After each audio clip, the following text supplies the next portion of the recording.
ಮುದ್ದು ಸೊಸೆ ನಾಳಿನ ಸಂಚಿಕೆಯಲ್ಲಿ ಶಿವರಾಮೇಗೌಡ ಹೇಳ್ತಾನೆ, ಮಗ ನೀನೀಗ ಮೊದಲು ಪ್ರಮಾಣ ಮಾಡು ಅಂತ. ಅಷ್ಟೊತ್ತಿಗೆ ಕೆಂಡ ಹಾಯ್ಕೊಂಡು ಬಂದು ಭದ್ರೇಗೌಡ ಹೇಳ್ತಾನೆ, ನಾನು ಯಾ ಹೆಣ್ಣನ್ನು ಕೆಟ್ಟ ದೃಷ್ಟಿಯಲ್ಲಿ ನೋಡಿಲ್ಲ, ಹಾಗೇನಾದ್ರು ಇದ್ದರೆ ಈ ತಾಯಿನೇ ನನಗೆ ಶಿಕ್ಷೆ ಕೊಡಲಿ ಅಂತೇಳಿ ಪ್ರಮಾಣ ಮಾಡ್ತಾನೆ. ಅಷ್ಟೊತ್ತಿಗೆ ಶಿವರಾಮೇಗೌಡ ಚಿಕ್ಕಪ್ಪ ಹೇಳ್ತಾರೆ, ಸರಿ ಈಗ ವಿನಂತಿ ನಿನ್ನ ಸರ್ದಿ, ನೀನು ಕೆಂಡ ಹಾದು ಬಂದು ಪ್ರಮಾಣ ಮಾಡು ಅಂತ ಹೇಳ್ತಾರೆ. ಆಯಿತು ಅಂತ ವಿನಂತಿನೂ ಕೆಂಡ ಹಾಯ್ದು ಬರ್ತಾಳೆ. ಅಷ್ಟೊತ್ತಿಗೆ ಶಿವರಾಮೇಗೌಡ ಸರಿ ಇನ್ನು ದೇವ್ರ ಹತ್ರ ಪ್ರಶ್ನೆ ಹಾಕೋಣ ಅಂತ ಹೇಳ್ತಾರೆ. ಕ್ವಾಟ್ಲೆ ಮೇಲೆ ದೇವರು ಬರೋದೇ ಇಲ್ಲ.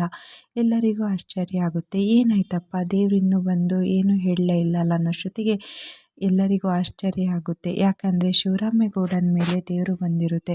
ಶಿವರಾಮೇಗೌಡ ಹೇಳ್ತಾರೆ, ಹೇಳು ಸತ್ಯ ಹೇಳು, ಏನು ನಡೀತು ಹೇಳು, ಇಲ್ಲಾಂದರೆ ಏನಿಲ್ಲ ಅಂತ ಹೇಳಿತ್ತು. ಅಷ್ಟೊತ್ತಿಗೆ ಆ ವಿಚಾರನ ಕೇಳಿ ವಿನಂತಿಗೆ ಭಯ ಆಗುತ್ತೆ. ಎಲ್ಲ ನಡೆದಿದ್ದ ಘಟನೆ ಹೇಳ್ತಾಳೆ. ಮಾವ ನನ್ನನ್ನೇನೂ ಹಾಳು ಮಾಡಿಲ್ಲ. ಮಾವನ ಬರ್ಡೇ ದಿನ ಕೇಕ್ನ ನಾನೇ ತಗೊಂಡು ಹೋದೆ, ಆದರೆ ಆ ಕೇಕಲ್ಲಿ ಮದ್ದು ಹಾಕಿದ್ವು, ಅದು ಮಾವಂಗೆ ಗೊತ್ತಾಗಲಿಲ್ಲ. ಹಾಗಾಗಿ ಮಾವಂದೇನೂ ತಪ್ಪಿಲ್ಲ ಅಂತ ಹೇಳ್ತಾರೆ. ಊರಿನ ಜನ, ಮಹಿಳಾ ಮಂಡಳಿ ಎಲ್ಲರೂ ಅಲ್ಲಿ ಬಂದಿರ್ತಾರೆ. ಎಲ್ಲರಿಗೂ ಗೊತ್ತಾಗುತ್ತೆ. ಅಷ್ಟೊತ್ತಿಗೆ ಮಹಿಳಾ ಮಂಡಳಿಯವರು ಬಂದು ಹೇಳ್ತಾರೆ, ತಪ್ಪು ನಿಮ್ಮ ಹತ್ರನೇ ಇಟ್ಕೊಂಡು ನಿಮ್ಮ ಅಣ್ಣನ ಮೇಲೆ ಕಂಪ್ಲೇಂಟ್ ಕೊಡೋಕ್ಕೆ ನಮ್ಮ ಹತ್ರ ಬಂದಿದ್ರಲ್ಲ, ನಿಮಗೇನು ಅನಿಸಲ್ವಾ ಅಂತ ಕೇಳ್ತಾರೆ. ನಾನೇನು ಮಾಡಲಿ, ನನ್ನ ಮಗಳನ್ನ ಮನೆಗೆ ಸೊಸೆಯಾಗಿ ಮಾಡಬೇಕು ಅಂತಿತ್ತು, ಆದರೆ ಆಗಲಿಲ್ಲ, ಹಾಗಾಗಿ ಈ ಥರ ಮಾಡಿದೆ ಅಂತ ಹೇಳ್ತಿತ್ತು. ನಾಚಿಕೆ ಆಗಲ್ವ ಸ್ವಂತ ಅಣ್ಣನ ಮಗನ ಮೇಲೇ ಈ ಥರ ಮಾಡೋಕ್ಕೆ ಅಂತ ಹೇಳ್ತಾರೆ. ಅಷ್ಟೊತ್ತಿಗೆ ಮಂತ್ರಿಯವ್ರ ಹತ್ರ ಕ್ಷಮೆ ಆಯಿತು, ನಾವು ಇವ್ರ ಮಾತು ಕಟ್ಕೊಂಡು ನಿಮ್ಮ ಹತ್ರ ಬಂದವು, ಆದರೆ ಸತ್ಯ ಏನಂತ ನಮಗೆ ಗೊತ್ತಾಯಿತು ಅಂತ. ಸರಿ ಸತ್ಯ ದೇವ್ರ ಮುಂದೆನೇ ಬಯಲಾಯ್ತಲ್ಲ, ಇನ್ನೇನು, ಇನ್ಯಾವ ಕಾರಣಕ್ಕೂ ನೀವು ಹಟ್ಟಿಗೆ ಕಾಲಿಡಬಾರ್ದು ಅಂತ ಹೇಳ್ತಾರೆ. ಈ ಕಡೆ ಎಲ್ಲರೂ ಮನೆಗೆ ಹೋಗ್ತಾರೆ. ಸಾವಿತ್ರಿ ಮತ್ತು ವಿನಂತಿ ರೋಡಲ್ಲಿ ಒಬ್ಬರೇ ನಡ್ಕೊಂಡು ಹೋಗ್ತಾರೆ. ಅಷ್ಟೊತ್ತಿಗೆ ವಿನಂತಿ ಹೇಳ್ತಾಳೆ, ಅಮ್ಮ ಆ ಮನೇಲಿ ಹೇಗೋ ಚೆನ್ನಾಗಿ ಊಟ ಮಾಡ್ಕೊಂಡಾರು ನಾವು ಇರ್ತಿದ್ವು, ಆದರೆ ನಿಂದಸಿಂದ ಅದೂ ಇಲ್ದಂಗಾಯಿತು ನೋಡು, ನಮ್ಮ ಪರಿಸ್ಥಿತಿ ಇಲ್ಲಿಗೆ ಬಂತಲ್ಲ, ನನಗಂತೂ ತುಂಬ ಹಸಿವು ಆಗ್ತಿದೆ ಅಂತ ಹೇಳ್ತಾರೆ. ನೋಡು ಅಲ್ಲಿ ಯಾವುದೋ ಒಂದು ಆಶ್ರಮ ಥರ ಕಾಣ್ತಿದೆ, ಬಾ ಅಲ್ಲಿ ಹೋಗೋಣ ಅಂತ ಹೇಳ್ತಾರೆ.